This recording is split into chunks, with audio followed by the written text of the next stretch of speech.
Century Tile, keeping you at the forefront of home design.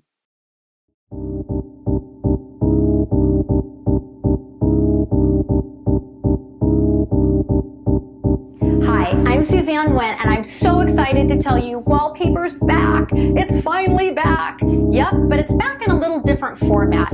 We're seeing it now either in small rooms like this powder room, where I laid down some grass cloth that adds a ton of depth and texture and interest, overlaid one smoking piece of art, and got a stunning powder room, or as a feature wall.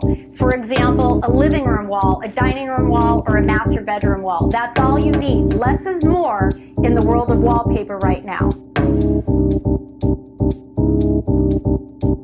Grass cloth is at the top of the food chain. It's smoking hot. Then I'm seeing silks, and following close behind are prints. 2016 is the year that we brought wallpaper back.